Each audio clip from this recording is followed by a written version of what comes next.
So I thought what we would do is talk about two things that actually we're trying to promote in our business, and I've shared that we are a smog repair only station, and I'll talk about that in just a little bit. But importantly, this check engine light. He gets how many calls a day on this check engine light? I probably spend a half hour of my life a day explaining the check engine light. And what it means, and what is it, and why can't you just shut it off? Can I put a piece of black tape over it? I mean, you name it. What? You have to charge me to check this out? I mean, it goes on. And you saw the equipment that I have. I even wanted, Guy to make me a nice piece of jewelry out of it for my reunion, but, people just don't understand. So, anyway, that check engine light is also known, I guess back in the day, as the malfunction indicator light. See why I need to have them here. And anyway, there are usually there's many reasons why that check engine light comes on, and there are many different codes, and then you have to check one code and it can be something completely different, and it does take a lot of time on the technician's part to identify and test and drive and maybe replace a part and test again. But I thought I'd share with you at least the 5 most common reasons why the check engine light comes on. And a few of them are very preventable. And again, I wrote what you said, Sally. It's easier to invest in prevention than to, was it invest? Or yes. Invest in the illness. No, to prevent. Prevention is to prevent something than to fix it. Prevention than it is to I put the word invest, but anyway, it's easier to invest in the prevention. That is the main thing on this. And the number one probably cause. An epiphany. Okay, sure. After hearing Sally, and then I saw Dr. Mike, and an easy way to think of this whole check engine light computer thing is the computer, or the ECM it's called, is the brain. And the wires and the sensors are like the nervous system. And when the check engine light comes on, it's like you have a pain, like when you go see Dr. Mike. It's a disruption in that nervous system. Now, the signal is not coming back to the computer, so it turns the check engine light on. That's basically why the check engine light comes on. And I thought of that while I was sitting over there, so it's pretty good.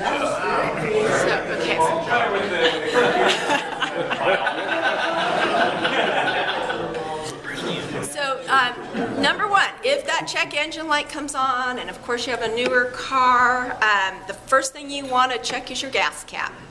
And the reason why that is because fuel vapors can leak out and then go through the whole fuel system, or fuel evaporative system. So the first thing you want to do is make sure it's tight. And if it doesn't go off, then you might want to look at the ring around it, the gasket. Sometimes they get worn, so you might need a new fuel cap. Other times they crack. I mean, they just wear down, and that's usually the most common, especially in the newer cars. So, and that is something that usually you can replace yourself, and the light will go out, and then you don't have to worry about it. But if the light comes back on, then there might be another issue, and then that's when you should probably get in and have it checked out. The second most common would be the O2 sensor. And this is when this fails, it reduces the sensor's ability to change the oxygen fuel mixture. A faulty sensor reduces your gas mileage, so you will see that you're not getting as good as gas mileage as you usually do. And you're actually increasing the emissions, so you're polluting the environment.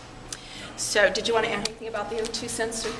Well, O2, everybody knows O2 is oxygen. It measures the oxygen in the fuel mixture, and then that tells the computer whether it's rich or lean the mixture. But if it sets a code, it goes to like its base mixture, so it's way richer. The computer is always trying to survive, so whenever something goes wrong, it just goes as high as it can go richness to keep it running. So then also too, that you get the catalytic converter, the big thing she's going to get to, too much fuel getting into that catalytic converter can ruin it eventually, which is very expensive. And that is something that if your technician tells you you need an O2 sensor, take care of it, because if you wait, it's just going to cost you more money. And that's what he's just saying, the catalytic converter is probably the most expensive emissions part that you can replace in your car.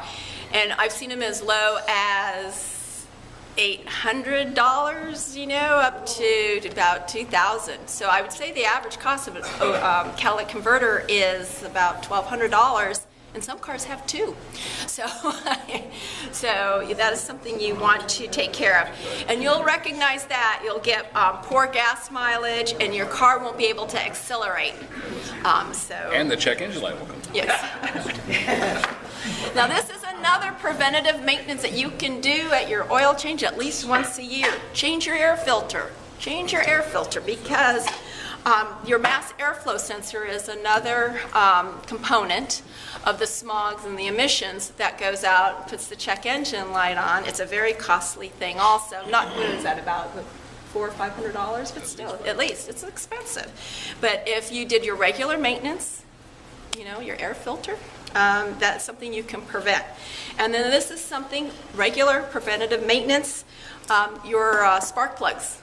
Back when I drove my 1968 Mustang, you had to, replace them about, every oil change, or every 10,000. Every 10,000 miles? Well, that was probably every oil change for me. But now that I'm married mechanic, I know better. Now, newer cars, you got 100,000 miles on it. Doing a tune-up is expensive. It can be $300, $400, $500 depending on the make and model of the car. But you got to remember, those spark plugs lasted 100,000 miles, and they're platinum. They're made, they have, some, very expensive metals in them. But again, you'll see it save on gas mileage and performance on your car. And in the long run, it's, that check engine light again will not probably come on in regards to that. But if one goes bad, the check engine light will come on instead of misfire code. See, that check engine light keeps coming on. It's coming up here. So, with that, I think those are the 5 basic reasons why that check engine light comes on, and there are still, again, many different, reasons why. And that is why Mike and I, last year, we were actually the second auto repair facility in Orange County, independent, that became a smog repair only station. And I don't want to go into what the Bureau of Automotive Repair and the smog was before, because that's very complicated. But what they've done back in 2013 is they have 4 venues now that you can get your cars smogged. And they are called a Star Smog Test Only Station, Star Smog and Repair Only Station, Star Smog Only Station, and what we are is a Smog Repair Only Station. We don't do smogs, but we are licensed and legally able to repair any failed smog that happens. So with that, we have a technician. He's an ASC master technician, and also Mike is an ASC master technician, and that's a requirement. And we have to have a smog technician, which is our technician that we have at the shop. His name is Dan. And with that, they're able to take these failed smogs and get them repaired, and then we can legally take it there to the smog facility and get it smogged for you. So that is why we decided to do that. It's just that it's the smog program here in California, and California has one of the toughest emissions in the country. And so we felt that since it's constantly changing and the investment in the equipment's constantly changing, we thought this is a good way to start. And then eventually, when that 5-gas analyzer that I showed you, at one point they're thinking that that might be the way that all shops can have that with the licensed technicians. So hopefully the smog program will eventually get more simplistic, but right now we decided to go this way.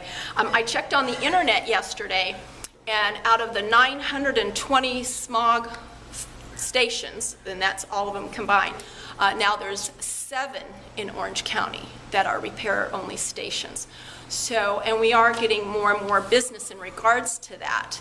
And that's what we want to be known as, you know, a smog specialist. And we've had some challenging cars in there, but we do get them passed, you know, with time and, you know, knowledge and everything. Some money.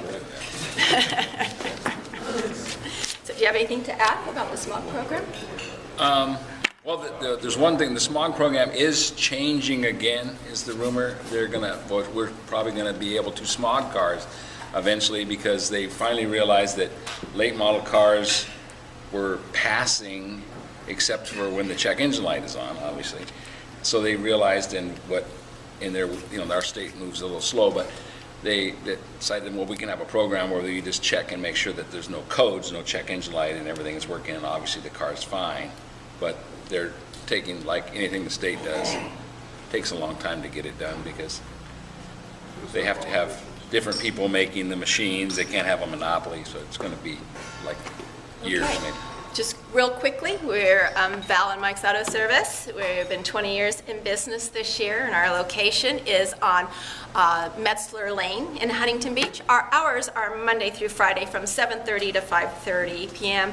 And we've been a AAA member for 16 years. We have ASC certified mechanics, 2 master technicians with a smog technician, and we are your smog repair specialists.